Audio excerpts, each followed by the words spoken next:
मदिरा अमर मंडप की महिलाएं काफी सुंदर थीं, खासकर जब से उसने लगभग सबसे महंगा सेठ भोजन ऑर्डर किया था, और उनकी सेवा करने वाली महिलाएं और भी आश्चर्यजनक थीं। हालांकि चाहे वे कितनी भी सुंदर क्यों न हो, फिर भी वे छोटी लोमड़ी की तुलना में फीकी थीं। इसलिए वह छोटी लोमड़ी से संबंधित किसी भी चीज में बेहद दिलचस्पी रखता था। अभी भी उसने उसे वापस छीनने की अपनी योजना नहीं छोड़ी थी। बिल्कुल सही। हमें अभी मिली जानकारी के अनुसार जिस रहस्यमयी व्यक्ति ने भाई योगेश की छोटी लोमड़ी खरीदी है, वह युवराज युवान की हवेली में रह रहा है, करण ने कहा। करण, तुम्हारा सूचना नेटवर्क वास्तव में प्रभावशाली है। ज्यादा समय नहीं हुआ है और तुमने पहले ही सब कुछ पता लगा लिया है, योगेश ने कुछ प्रशंसा के साथ कहा। करण का सूचना नेटवर्क उसके और उस मोटे सोहन से कहीं बेहतर था।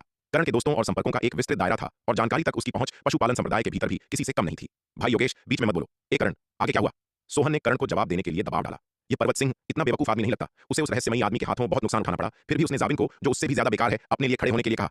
क्या यह सिर्फ मार खाने के लिए नहीं पूछ रहा है? चीजें इतनी आसान नहीं हो सकती। बेशक वे इतनी आसान नहीं हो सकती, क्योंकि जाबिन के साथ आरोहण लोक के शुरुआती चरण का एक वरुण महल एल्डर भी था। हालांकि पर्वत सिंह एक मूर्ख है, लेकिन वह पूरा बेवकूफ नहीं है। वह बस जाबिन को साथ कैसे ला सकता था? उसकी नजर जरूर जाबिन के बगल में आरोहण लोक के शुरुआती चरण वाले उस वरुण महल एल्डर पर रही होगी, करण ने कहा। तो अंत में यह लड़ाई किसने जीती? सोहन ने दबाव डाला। अरे, बात इतनी सीधी नहीं हो सकती। जबिन भी तो वहां था, और वह आरोहण लोक के शुरुआती चरण वाला वरुण महल का एल्डर भी। माना कि पर्वत सिंह बेवकूफ है, लेकिन वह पूरा पागल नहीं है। वह ऐसे ही जबिन को साथ लेकर थोड़ी चला जाएगा। उसकी नजर जरूर उस आरोहण लोक वाले एल्डर पर रही होगी जो जबिन के साथ था, करण ने अपनी बात रखते हुए कहा। तो आखिर में यह लड़ाई जीती किसने? सोहन ने उत्सुकता से पूछा। आरोहण लोक के उस एल्डर के जुड़ने के बाद उस रहस्यमय व्यक्ति को तो इस बार भारी नुकसान उठाना पड़ा होगा।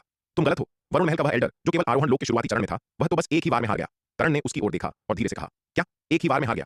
करण की बात सुनकर योगेश भी चौंक गया और पूछे बिना नहीं रह सका। बिल्कुल सही, वह सच में एक ही बार में ढेर हो गया, करण ने सिर हिलाया। आखिर वह रहस्यमय व्यक्ति है कौन? योगेश ने पूछना जारी रखा। क्या वह भी कोई आरोहण लोक का विशेषज्ञ है? इस समय वह उतना लापरवाह नहीं दिख रहा था जितना शुरुआत में था। नहीं, वह रहस्यमय व्यक्ति आरोहण लोक का विशेषज्ञ नहीं है। करण ने अपनी उंगली उठाई और हिलाते हुए कहा। वह न केवल आरोहण लोक का विशेषज्ञ नहीं है, बल्कि वह महान क्षेत्र का योद्धा भी नहीं है। वह तो बस लघु महान क्षेत्र के शुरुआती चरण का एक मामूली योद्धा है। क्या? लघु महान क्षेत्र के शुरुआती चरण का योद्धा? यह सुनकर योगेश और सोहन की आंखों में अविश्वास छा गया और वे दोनों एक साथ चिल्ला पड़े। जी हाँ, वह लघु महान क्षेत्र के शुरुआती चरण का ही एक योद्धा है, करण ने सिर हिलाया और पुष्टि की। यह सुनकर योगेश और सोहन सन्न रह गए। काफी देर तक उनके मुंह से एक शब्द नहीं निकला। जब उन्हें होश आया तो वे हक्का बक्का थे। सत्यानाश हो! अरे बूढ़े करण, क्या तुम मजाक कर रहे हो? यह कैसे मुमकिन है? होश में आने के बाद सोहन ने करण को घूरते हुए झुंझलाकर कहा। अगर कहानी बनानी ही है तो कम से कम ऐसी तो बनाओ जिस पर भरोसा किया जा सके। लघु महान क्षेत्र के शुरुआती चरण का एक योद्धा दो बड़े लोगों को पार करके आरोहण लोक के विशेषज्ञ को हरा दे। पूरे शक्ति सिंधु महाद्वीप के इतिहास में आज तक कोई ऐसा नहीं कर पाया। तुम पक्का मजाक कर रहे हो? योगेश भी अब होश में आ चुका था। उसने अविश्वास के साथ करण की ओर देखा और पूछा। बूढ़े करण, क्या तुम खाली बैठे बैठे बोर हो रहे हो, जो ऐसी बेतुकी कहानियां सुनाकर हमारा मजाक उड़ा रहे हो? उसे करण की बातों पर बिल्कुल भरोसा नहीं हो रहा था, क्योंकि यह बात गले उतरने वाली थी ही नहीं। उन्होंने न केवल ऐसा कभी देखा था, बल्कि ऐसी अजीबोगरीब बात कभी सुनी भी नहीं थी। मैंने कभी नहीं कहा कि उस रहस्यमय व्यक्ति ने, जो लघु महान क्षेत्र के शुरुआती चरण में है, उस वरुण महल के एल्डर को हराया। यह तो तुम लोग खुद सोच रहे हो। अब इसमें मेरा क्या कसूर? करण ने मासूमियत से जवाब दिया। करण की बात सुनकर न केवल सोहन बल्कि योगेश का चेहरा भी काला पड़ गया। धत तेरे की! करण, क्या तुम साफ साफ नहीं बोल सकते? बातों को अधूरा छोड़ना बंद करो। सोहन खुद को कोसने से नहीं रोक पाया। अबे ओ मोटू, क्या तुझे पिटने का शौक चढ़ा है? लड़ना चाहता है? मैंने पहले ही कहा था कि बीच में मत टोका कर, मुझे अपनी बात पूरी करने दे, फिर अपनी राय देना। लेकिन तुम दोनों बीच में ही कूद पड़ते हो, गलत मतलब निकालते हो और फिर इल्जाम मुझ पर डालते हो। करण ने भी छिड़कर उसे डांट दिया। अच्छा बाबा, ठीक है, अब नहीं टोकूंगा। तुम बोलो, तुम बोलो। करण के तेवर देखकर सोहन तुरंत भीगी बिल्ली बन गया। लड़ाई में उसके जैसे 10 मील भी जाई तो करण का मुकाबला नहीं कर सकते। अगर सच में नौबत आ गई तो उसकी बुरी तरह बेइज्जती हो जाएगी। वरुण महल का वह आरोहण लोक वाला एल्डर हालांकि एक बार में हारा था, लेकिन उसे उस रहस्यमय आदमी ने नहीं, बल्कि उसके साथ मौजूद एक बड़ी सफेद बिल्ली ने हराया था। करण ने खुलासा किया। एक बड़ी सफेद बिल्ली? तुम्हारा मतलब है उस रहस्यमय आदमी के साथ कोई दानव जानवर है? योगेश बीच में बोले बिना नहीं रह सका। बिल्कुल, करण ने सिर हिलाया। मैंने सुना है कि वह बड़ी सफेद बिल्ली केवल महान क्षेत्र के शिखर पर है, लेकिन उसने वरुण महल के उस शुरुआती आरोहण लोक वाले एल्डर को एक ही बार में हरा दिया। उसकी युद्ध शक्ति अविश्वसनीय है। महान क्षेत्र के शिखर वाले ने आरोहण लोक के विशेषज्ञ को आसानी से हरा दिया। तब तो वह बड़ी सफेद बिल्ली जरूर किसी प्राचीन जानवर की वंशज होगी। यह सुनकर सोहन आश्चर्य से चिल्लाया। साधारण दानव जानवरों में इतनी भयानक युद्ध शक्ति कभी नहीं हो सकती। केवल वे ही ऐसा कर सकते हैं जिनके पास प्राचीन जानवरों का खून हो। मेरा भी यही अंदाजा है, करण ने सिर हिलाया और कहा। हालांकि सबसे ज्यादा चौंकाने वाली बात वह ताकतवर सफेद बिल्ली नहीं, बल्कि वह रहस्यमय व्यक्ति है जो केवल लघु महान क्षेत्र के शुरुआती चरण में है। क्या मतलब? लघु महान क्षेत्र के उस मामूली कीड़े में ऐसा क्या चौंकाने वाला है?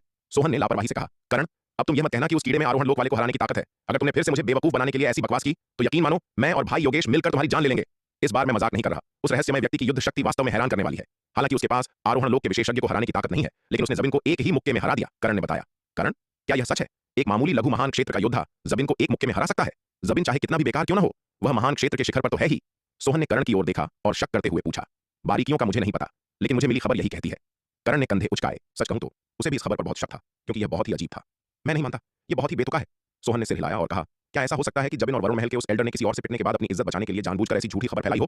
छे मोटू, तुम्हारा दिमाग खराब हो गया है क्या? ऐसी झूठी खबर फैलाने से उनकी इज्जत नहीं बचेगी, बल्कि वे और ज्यादा जलील होंगे। करण ने ताना मारा। शायद उस रहस्यमय व्यक्ति ने अपनी असली साधना के स्तर को छिपाने के लिए किसी जादुई कलाकृतियों या गुप्त तकनीक का इस्तेमाल किया हो और केवल लघु महान क्षेत्र की आभा दिखा रहा हो। योगेश ने थोड़ी देर सोचने के बाद कहा। यह संभव है। मुझे मिली जानकारी के अनुसार उस रहस्यमय व्यक्ति के साथ वाली बड़ी सफेद बिल्ली ने भी हमला करने से पहले केवल लघु महान क्षेत्र की आभा दिखाई थी और बाद में अपनी असली महान क्षेत्र के शिखर वाली ताकत उजागर की। हो सकता है कि उस आदमी ने भी अपनी असली ताकत छिपाने के लिए किसी गुप्त तकनीक का सहारा लिया हो। योगेश की बात सुनकर करण ने सहमति में सिर हिलाया। अंदाजा लगाने की जरूरत नहीं, पक्का यही बात होगी। यह सुनकर सोहन ने फैसला सुना दिया। उस आदमी ने जरूर किसी गुप्त तकनीक या खजाने का इस्तेमाल करके अपनी असली ताकत छिपाई होगी, ताकि भ्रम पैदा कर सके। वरना लघु महान क्षेत्र के शुरुआती चरण वाला महान क्षेत्र के शिखर वाले जबिन को कैसे हरा सकता है? यहां तक कि दाव संघ के महागुरु मानव, जिन्हें वर्तमान में सबसे प्रतिभाशाली योद्धा माना जाता है, वे भी ऐसा नहीं कर सकते। मोटू, तुम्हारी यह बात बहस का विषय है। महागुरु मानव वास्तव में एक दुर्लभ प्रतिभा है, लेकिन उन्हें सर्वमान्य रूप से सबसे प्रतिभाशाली नहीं कहा जा सकता। अगर हम आज के दौर में सबसे प्रतिभाशाली व्यक्ति की बात करें तो वह दिव्य पवन महल की युवा मालकिन होनी चाहिए। करण ने उसकी ओर देखा और कहा, करण, मैं तुम्हारी बात से सहमत नहीं हो सकता। सोहन ने तुरंत विरोध किया। दिव्य पवन महल की वह युवा मालकिन ज्यादा से ज्यादा सबसे तेज साधना गति वाली मानी जा सकती है। युद्ध कौशल की प्रतिभा के मामले में वह शायद दांव संघ के महागुरु मानव का मुकाबला न कर सके। मोटू, मैं तुम्हारी बात से सहमत हूं। योगेश ने भी सुर में सुर मिलाया। हालांकि उस दिव्य पवन महल की युवा मालकिन की साधना की गति अविश्वसनीय रूप से तेज है और उस मामले में वह बेजोड़ है, लेकिन तेज साधना का मतलब यह नहीं है कि उसकी युद्ध प्रतिभा मानव के बराबर है। आखिरकार उसने इन सालों में शायद ही कभी लड़ाई लड़ी हो और उसके पास कोई खास उपलब्धि भी नहीं है, लेकिन मानव अलग है। जब से उसने दांव संघ में शामिल होकर अपना नाम बनाया है, ऐसा लगता है कि वह आज तक कभी नहीं हारा। यह सिर्फ दिखावा नहीं है, वह सचमुच कभी नहीं हारा। दांव संघ के भीतर मानव को समान स्तर वालों में अद्वितीय माना जा सकता है। दांव संघ के 10 दांव पुत्रों में उसने अपनी अर्ध आरोहण शक्ति के साथ 5वां स्थान हासिल किया। यहां तक कि शुरुआती आरोहण लोग के 2 दांव पुत्र भी ताकत के मामले में उसका मुकाबला नहीं कर पाते। यह दिखाता है कि उसकी युद्ध शक्ति कितनी भयानक है। सोहन ने कहा। उसके चेहरे पर आश्चर्य का भाव था। मोटू, तुम्हारी जानकारी थोड़ी पुरानी है। ताजा खबर यह है कि दांव पुत्र मानव ने एक शिखर आरोहण लोग के विशेषज्ञ को भी हरा दिया है। योगेश ने उसकी ओर देखा और कहा, धत्तेरे की, यह तो कमाल है। यह सुनकर सोहन चिल्लाए बिना नहीं रह सका। कोई आश्चर्य नहीं कि वह पृथ्वी योद्धा सूची में निर्विवाद रूप से नंबर 1 है। उसकी युद्ध शक्ति को सामान्य पैमानों से नहीं आंका जा सकता। मोटू, यह कुछ ज्यादा हो गया। मानव की युद्ध शक्ति वास्तव में बहुत मजबूत है, लेकिन यह कहना कि वह पृथ्वी योद्धा सूची में निर्विवाद रूप से नंबर 1 है, थोड़ी अतिशयोक्ति है। यह सुनकर करण ने हाथ हिलाया। करण, तुम क्या कह रहे हो? अगर दांव पुत्र मानव पृथ्वी योद्धा सूची में नंबर 1 नहीं है तो और कौन हो सकता है? सोहन ने थोड़े असंतोष के साथ कहा। पृथ्वी योद्धा सूची में नंबर 1 कौन है? यह तो दांव पुत्र मानव और शर्मा परिवार की उस प्रतिभा शिखा शर्मा के बीच लड़ाई के बाद ही पता चलेगा। उनके लड़ने से पहले कौन गारंटी दे सकता है कि उनमें से कौन निश्चित रूप से ज्यादा ताकतवर है? करण ने शराब का एक घूंट लेते हुए कहा। हालांकि शर्मा परिवार की वह प्रतिभा बहुत मजबूत है, लेकिन वह दांव पुत्र मानव से ज्यादा मजबूत नहीं होनी चाहिए, है ना? आखिर वह पृथ्वी योद्धा सूची में केवल दूसरे नंबर पर है। सोहन ने कहा। क्या पृथ्वी योद्धा सूची में उनकी रैंकिंग यह नहीं बताती कि कौन ज्यादा ताकतवर है? यह कहना मुश्किल है। तुम जानते हो, शर्मा परिवार की वह प्रतिभा भी कभी नहीं हारी है। दांव संघ ने उसे पृथ्वी योद्धा सूची में दूसरे नंबर पर केवल इसलिए रखा है क्योंकि वह अपेक्षाकृत कम दिखाई देती है और उसने ज्यादा लड़ाइयां नहीं लड़ी हैं। अगर वे दोनों आमने सामने आए तो यह कहना मुश्किल है कि कौन जीतेगा। इसलिए जब तक वे लड़ते नहीं और कोई विजेता तय नहीं होता, हम वास्तव में नहीं जान सकते कि पृथ्वी योद्धा सूची में नंबर 1 कौन है। दोनों ही समान रूप से राक्षसी और असामान्य हैं और उनकी युद्ध शक्ति को सामान्य ज्ञान से नहीं आंका जा सकता। करण ने धीरे से कहा और शराब का एक और घूंट लिया। अरे तुम लोग तो विषय से ही भटक गए। योगेश ने उनकी बातचीत को काटते हुए कहा। चलो उस खबर के बारे में बात करते हैं जो तुम्हें अभी मिली है, बूढ़े करण। सही है। दांव पुत्र मानव और शिखा शर्मा अभी भी हमारी जिंदगी से बहुत दूर है। चलो कुछ व्यावहारिक बात करते हैं। सोहन ने बार-बार सिर हिलाया। वह रहस्यमय व्यक्ति जिसका तुमने जिक्र किया और उसके साथ वह बड़ी सफेद बिल्ली, मुझे लगता है कि वह निश्चित रूप से एक प्राचीन अवशेष प्रजाति है। क्या हमें उसे छीनने की कोशिश करनी चाहिए? शायद वह हमारा रूहानी पालतू जानवर बन सके। उन तीनों में से किसी को भी अभी तक अपना रूहानी पालतू जानवर नहीं मिला था, इसलिए वे सभी ऐसी प्राचीन प्रजातियों के लिए बेहद उत्सुक थे।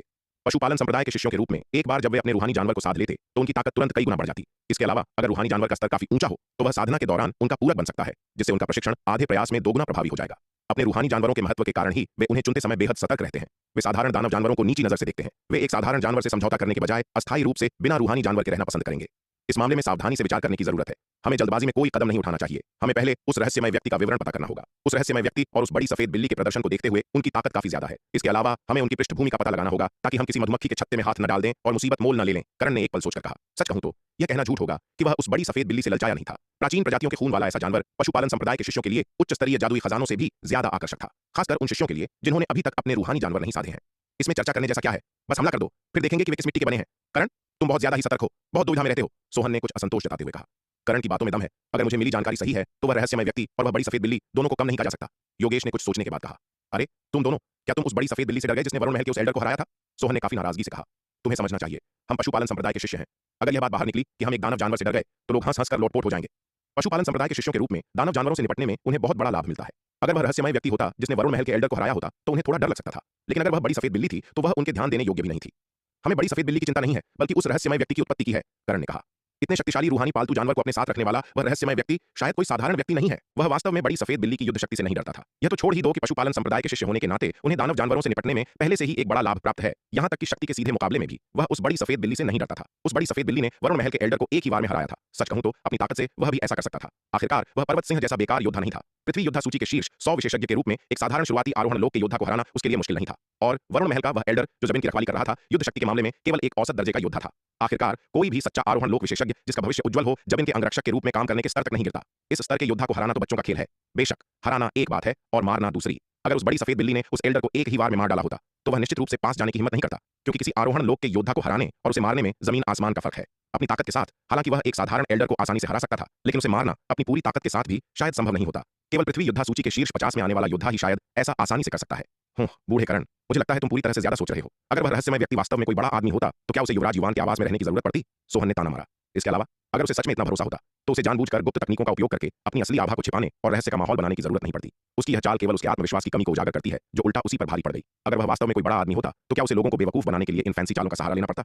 हम मोटू की बातों में थोड़ा दम तो लगता है, योगेश ने एक पल सोचने के बाद कहा। थोड़ा दम क्या होता है?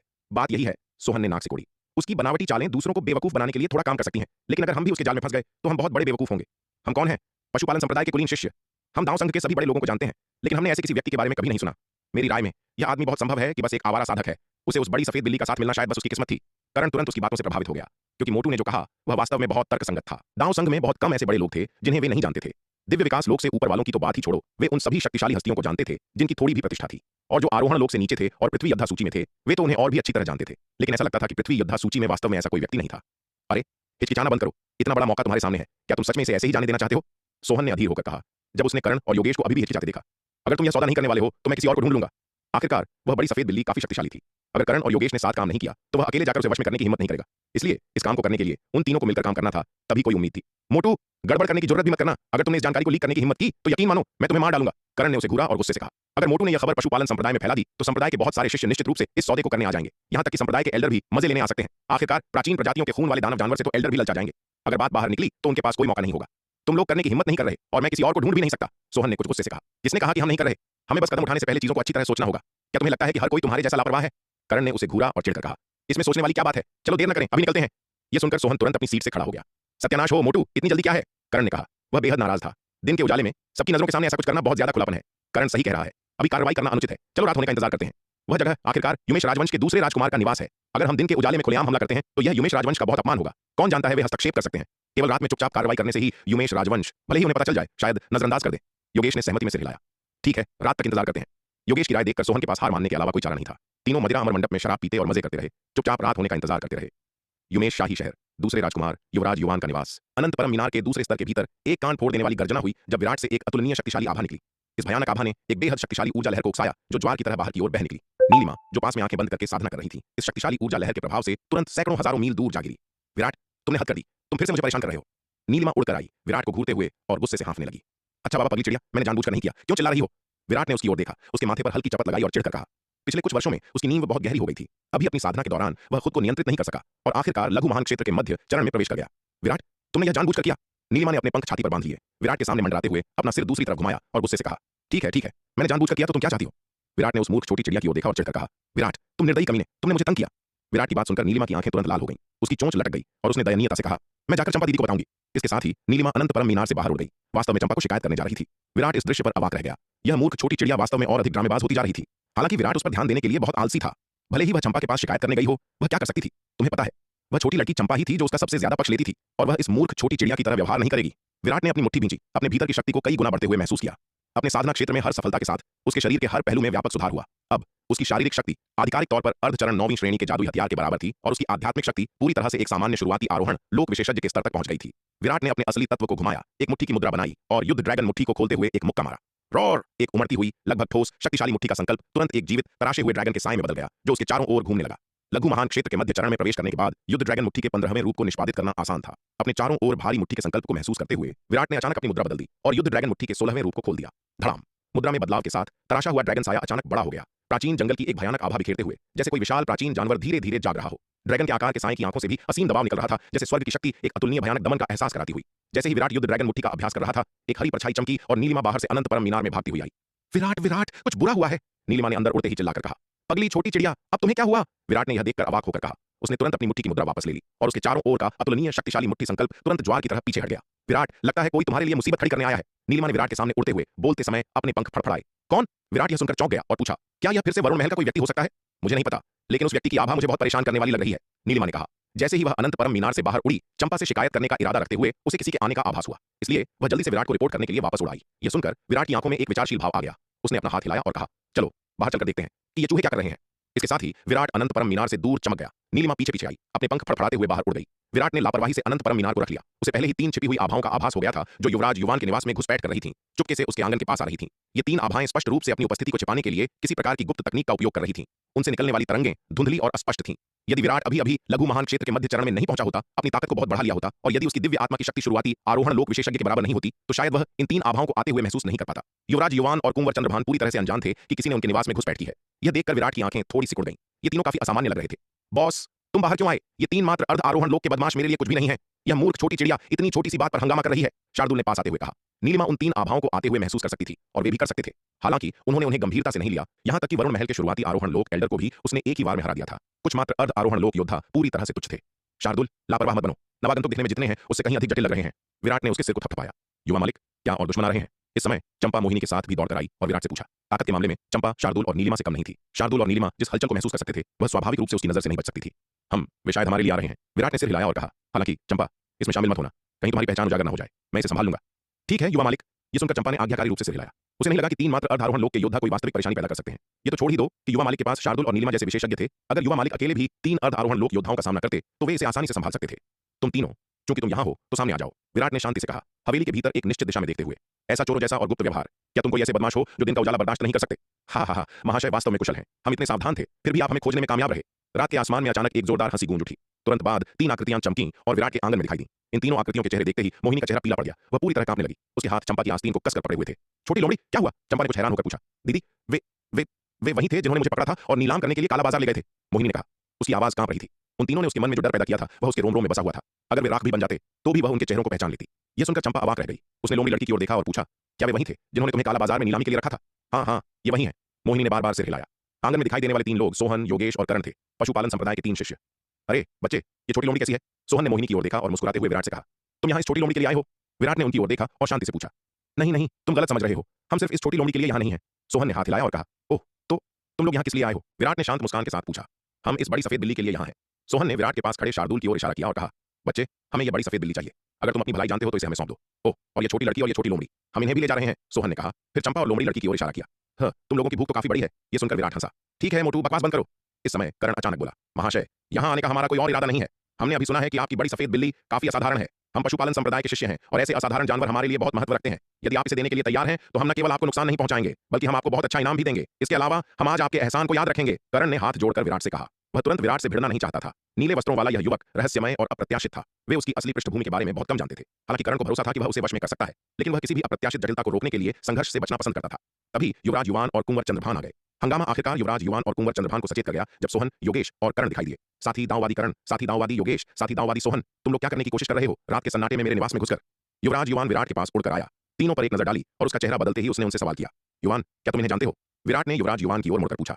ये तीनों पशुपालन संप्रदाय की युद्ध कला प्रतिभाएं हैं। पृथ्वी योद्धा सूची के शीर्ष रैंक वाले विशेषज्ञ। वे दांव संघ के भीतर काफी प्रसिद्ध हैं। युवराज युवान ने सिर हिलाया और कहा। पृथ्वी योद्धा सूची? यह सुनकर विराट चौंक गया और पूछा, यह पृथ्वी योद्धा सूची क्या है? छे, क्या देहाती है, तुम्हें यह भी नहीं पता कि पृथ्वी योद्धा सूची क्या है? सोहन ने ताना मारा। मैं दया करके तुम्हारा ज्ञान बढ़ा देता हूं और तुम्हें बताता हूं कि पृथ्वी योद्धा सूची क्या है। पृथ्वी योद्धा सूची दांव संघ में आरोहण लोक से नीचे की युद्ध कला प्रतिभाओं को रिकॉर्ड करती है। इसमें कुल 1000 लोग हैं। जो कोई भी पृथ्वी योद्धा सूची में जगह बना पाता है वह एक शक्तिशाली प्रतिभा है। तुम्हारे पास खड़े युवराज युवान और कुंवर चंद्रभान जैसे लोग और यहाँ तक कि लौह पर्वत संप्रदाय का वह युवा मालिक पर्वत सिंह जिससे तुम दिन में मिले थे, ये कचरा तो पृथ्वी योद्धा सूची में भी नहीं आ पाए। लेकिन मैं, भाई योगेश और बूढ़ा करण सभी पृथ्वी योद्धा सूची के शीर्ष रैंक वाले विशेषज्ञ हैं। तो बच्चे, मैं तुम्हें सलाह देता हूं कि समझदार बनो और चुपचाप वह बड़ी सफेद बिल्ली, वह सुंदर लड़की और वह छोटी लोमड़ी सौंप दो। कहीं ऐसा ना हो कि तुम प्यार की भाषा न समझो और मार खाओ और फिर हमें दोष मत देना कि हमने तुम्हें चेतावनी नहीं दी, सोहन ने कहा। फिर योगेश और करण की ओर मुड़कर बोला। भाई योगेश, बूढ़े करण, क्या मैं सही नहीं था? यह बच्चा एकदम देहाती है, एक गांव का गंवार जिसे पृथ्वी योद्धा सूची का भी नहीं पता, और तुम लोग सोच रहे थे कि वह कोई बड़ा आदमी है। ठीक है मोटू, तुम जीत गए। ठीक है, देखो कितना खुश हो रहा है, करण ने कहा, उसे थोड़ा अवाक होकर देखते हुए। यह सुनकर कि विराट पृथ्वी योद्धा सूची को भी नहीं जानता, करण की सावधानी काफी कम हो गई।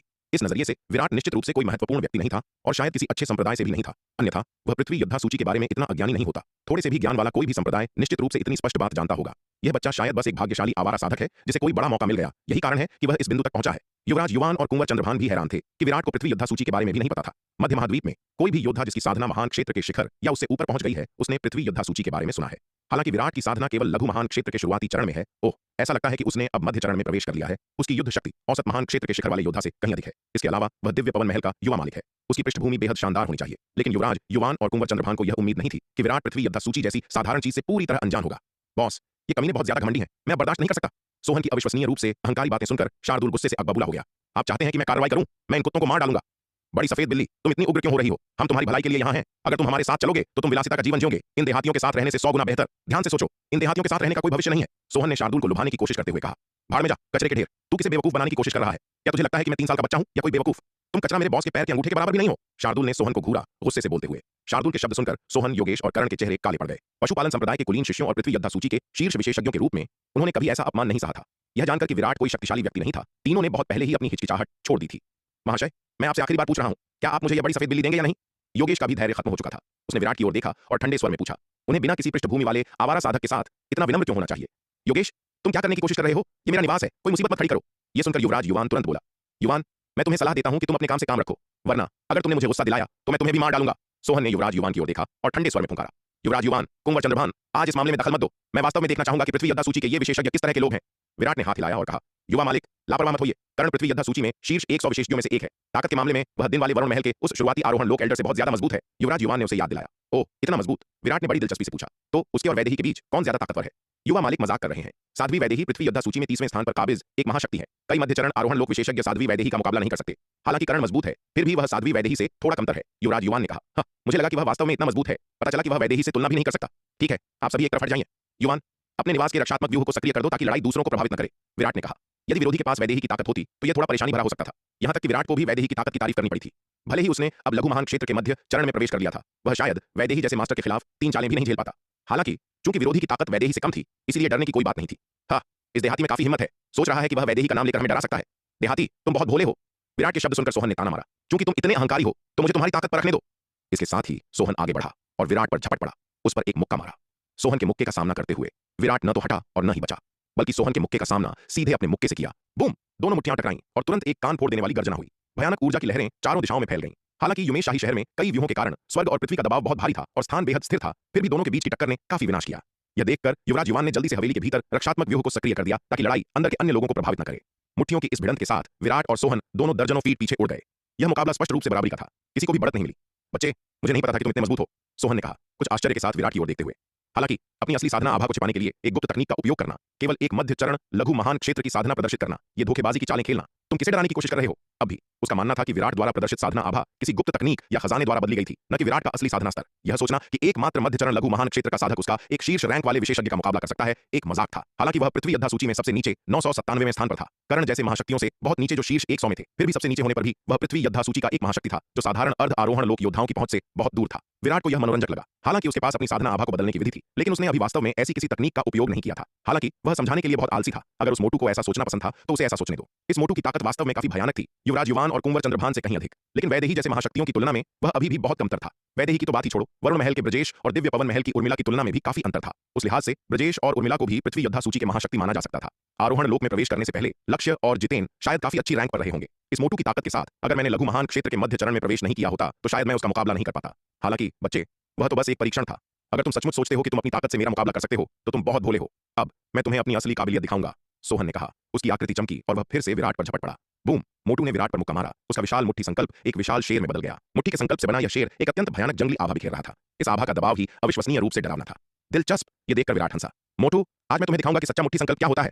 इसके साथ ही विराट ने एक मुद्रा अपनाई, अपने शरीर से मुट्ठी संकल्प की एक धार छोड़ी। यह विशाल मुट्ठी संकल्प एक उफनती नदी की तरह अंततः एक स्पष्ट रूप से परिभाषित ड्रैगन के आकार के साए में बदल गया। पूरा ड्रैगन के आकार का साया सजीव था, लगभग ठोस, एक अतुलनीय भयानक ड्रैगन की शक्ति बिखेर रहा था। रोर! मुट्ठी संकल्प से बने ड्रैगन के आकार के साए ने एक तेज दहाड़ छोड़ी और मोटू के मुट्ठी संकल्प से बने शेर की ओर झपटा। दोनों के टकराने से पहले ही सोहन के मुट्ठी संकल्प से बने शेर ने अत्यधिक भय दिखाया, विघटन के संकेत दिखाए। यह देखकर न केवल सोहन जो विराट से लड़ रहा था, बल्कि योगेश और कर्ण जो किनारे से देख रहे थे, भी पूर्ण सदमे के भाव प्रकट करने से खुद को रोक नहीं पाए। इतना भयानक मुट्ठी संकल्प, इतनी भयानक युद्ध कला! मोटू, हट जा, इसे सीधे मत ले! कर्ण चिल्लाया। उनके मुट्ठी संकल्प की शक्ति के मामले में सोहन का मुक्का विराट से कम शक्तिशाली नहीं था। हालांकि विराट के मुट्ठी संकल्प द्वारा बनाया गया ड्रैगन के आकार का साया अपनी शक्ति में बहुत अधिक भयानक था, अपनी कल्पना में मोटू से कहीं बेहतर था। इसके अलावा ड्रैगन में स्वाभाविक रूप से सभी जानवरों पर प्रभुत्व की आभा होती है। हालांकि शेर भी जानवरों के राजा होते हैं, फिर भी वे ड्रैगन से बहुत कमतर होते हैं। जैसे ही कर्ण चिल्लाया, वह मोटू को बचाने की कोशिश करते हुए विराट पर झपटा। कमीने, तुम क्या करने की कोशिश कर रहे हो? क्या तुम्हें लगता है कि मेरा कोई वजूद नहीं है? शार्दूल फुंकारा। इसके साथ ही वह आगे बढ़ा, अपने पंजे से कर्ण को थप्पड़ मारा। सफेद बिल्ली के पंजे की भयानक शक्ति को महसूस करते हुए कर्ण ने लापरवाह होने की हिम्मत नहीं की। वह तुरंत सोहन को बचाने के बारे में भूल गया और शार्दूल के हमले से बचाव के लिए दौड़ पड़ा। बूम! एक पल में शार्दूल और कर्ण के बीच भीषण लड़ाई शुरू हो गई। इस बीच विराट के मुक्के से बना ड्रैगन के आकार का साया सोहन के मुट्ठी संकल्प से बने शेर से टकरा गया। एक कान फोड़ देने वाली गर्जना के साथ सोहन के मुट्ठी संकल्प से बना शेर तुरंत ड्रैगन के आकार के साए के प्रभाव से चकनाचूर हो गया। इसके अलावा शेर के साए को हराने के बाद ड्रैगन के आकार का साया सोहन की ओर अपना हमला जारी रखा। अंत में एक कान फोड़ देने वाली गर्जना के साथ वह सोहन से टकरा गया। इस भारी चोट को लेते हुए सोहन का शरीर तोप के गोले की तरह पीछे की ओर उड़ा, उसके पीछे अनगिनत इमारतों से टकराया। यह देखकर योगेश आगे बढ़ा और सोहन को मलबे से बाहर निकाला।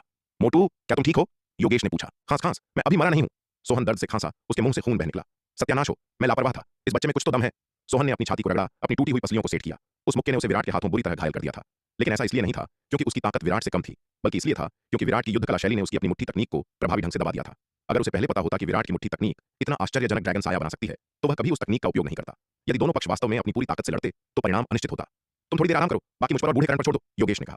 धत तेरे की, ये बहुत बड़ा नुकसान है। इस बार मैं तुम्हारे साथ बड़ी सफेद बिल्ली के लिए प्रतिस्पर्धा नहीं करूंगा, मुझे बस छोटी लोमड़ी चाहिए, सोहन ने कहा। इस बार वह शुरुआत में ही विरोधी द्वारा बुरी तरह घायल हो गया था और कोई योगदान नहीं दे सका, इसलिए वह निश्चित रूप से बड़ी सफेद बिल्ली के लिए योगेश और करण के साथ प्रतिस्पर्धा करने के योग्य नहीं था। अब वह केवल अपने घायल दिल को सुकून देने के लिए छोटी लोमड़ी को छीनने की उम्मीद कर रहा था। चिंता मत करो, अगर तुम आज इसे सफलतापूर्वक पा लेते हो तो छोटी लोमड़ी तुम्हारी है। योगेश ने उसके कंधे को थपथपाया और कहा। इसके साथ ही वह विराट की ओर चल पड़ा। लड़के, तुमने आज हमें गुस्सा दिलाया है, भले ही तुम अब रहम की भीख मांगो, बहुत देर हो चुकी है। योगेश ने विराट को घूरा और ठंडे स्वर में कहा। मोटू के साथ विराट की लड़ाई से पहले ही उसने विराट की ताकत को पहचान लिया था। हालांकि विराट कमजोर नहीं था, लेकिन वह केवल मोटू के बराबर था और निश्चित रूप से उसका मुकाबला नहीं कर सकता था। यह ध्यान दिया जाना चाहिए कि मोटू पृथ्वी योद्धा सूची में केवल 997वें स्थान पर था, जबकि योगेश 150वें स्थान पर था। हालांकि उसकी ताकत करण जैसे शीर्ष 100 विशेषज्ञ की तुलना नहीं कर सकती थी, लेकिन वह निश्चित रूप से मोटू जैसे निचले स्तर के योद्धा के बराबर नहीं था। बेवकूफ, तुम्हारा घमंड किस बात का है? इतना बड़ा मुंह, कोई भी सोचेगा कि तुम वैदेही हो। योगेश की बात सुनकर नीलिमा बाहर कूदी और बोली, विराट एक तरफ हट जा, मुझे इस बेवकूफ को सबक सिखाने दे। अब वह भी महान क्षेत्र के शिखर पर पहुंच गई थी। अर्ध आरोहण लोक में प्रवेश करने से बस बाल बाल दूर थी। इस बेवकूफ को अभ्यास के रूप में इस्तेमाल करना सही रहेगा। अपनी सफलता की तैयारी के लिए अपने कौशल को निखारना। पगली छोटी चिड़िया, सावधान रहना। यह मंदबुद्धि थोड़ा अहंकारी हो सकता है, लेकिन इसमें वास्तव में कुछ वास्तविक कौशल हो सकते हैं। लापरवाह मत बनो और पकड़ी मत जाओ। विराट ने उसकी ओर देखा और कहा। मोटू के साथ योगेश की लड़ाई देखने के बाद योगेश फिर भी इतनी शांति से चलने की हिम्मत कर रहा था। यह दर्शाता है कि यह आदमी निश्चित रूप से मोटू से कहीं ज्यादा मजबूत था। मुझे पता है, एकमात्र अर्ध आरोहण लोक चींटी से निपटना कुछ भी नहीं है। वह वैदेही नहीं है, इसमें डरने की क्या बात है? नीलिमा ने अपने पंख फड़फड़ाए और कहा। हालांकि वह उस दिमाग से पैदल लड़की वैदेही से बहुत असंतुष्ट थी, फिर भी उसे उसकी ताकत को स्वीकार करना पड़ा। हालांकि उसकी युद्ध शक्ति भयानक थी, उसे भरोसा नहीं था कि वह एक अलग लोक में होने के बावजूद वैदेही को हरा सकती है। तुम बार बार वैदेही का नाम लेते हो, सोचते हो कि तुम मुझे डराकर भगा सकते हो। तुम सब बहुत भोले हो। साध्वी वैदेही कोई ऐसी नहीं है जिसके योग्य तुम जैसे न जाने कहां से आए नीच देहाती हो सकें। योगेश ने उनकी ओर देखा और ताना मारा। उसे विश्वास नहीं था कि विराट वैदेही को बिल्कुल भी जानता होगा। आखिर वैदेही दांव संघ के शीर्ष 10 दांव पुत्रों में से एक थी। हालांकि वैदेही शीर्ष 10 दांव पुत्रों में अंतिम स्थान पर थी, फिर भी वह दांव संघ के शीर्ष 10 दांव पुत्रों में से एक थी। ऐसी प्रतिभा कोई ऐसी नहीं थी जिसे कोई सामान्य व्यक्ति जान सके। यहां तक कि उसे और करण को भी कभी वैदेही से मिलने का मौका नहीं मिला था, तो इस सामने वाले देहाती की क्या बिसात। अगर यह देहाती साध्वी वैदेही को जानता तो वह पृथ्वी योद्धा सूची के बारे में इतना अनजान नहीं होता। इसलिए योगेश का मानना था कि नीलिमा और नीले वस्त्रों वाला युवक बस हवाबाजी कर रहे थे, जो ठीक यही दिखाता था कि वे दोषी थे। छे, तुम उस दिमाग से पैदल लड़की वैदेही को इतना महान बता रहे हो। तुम कह रहे हो कि हम उस तक पहुंचने की कोशिश कर रहे हैं। अगर उस दिमाग से पैदल लड़की को पता होता कि हम यहाँ हैं, तो वह अपने जूते चाटती और खुद यहाँ आती। नीलिमा ने अपने पंख फड़फड़ाए और तिरस्कार पूर्वक कहा। नीलिमा की बात सुनकर सबके चेहरे के रंग उड़ गए। विराट चाहता था कि वह इस छोटी मूर्ख का मुंह बंद कर दे। सत्यानाश हो, अगर वैदेही ने यह सुन लिया तो क्या होगा? वैदेही वास्तव में दिमाग से पैदल थी, लेकिन उसे इतना खुलकर नहीं कहना चाहिए। उस बिना दिमाग वाली लड़की के गर्व को देखते हुए अगर ये शब्द उसके कानों तक पहुंचते तो वह आगबबूला हो जाती। आखिरकार वह निश्चित रूप से उन्हें जिम्मेदार ठहराती। युवराज युवान और कुंवर चंद्रभान नीलिमा के शब्द सुनकर उनकी रीढ़ में भी सिहरन दौड़ गई।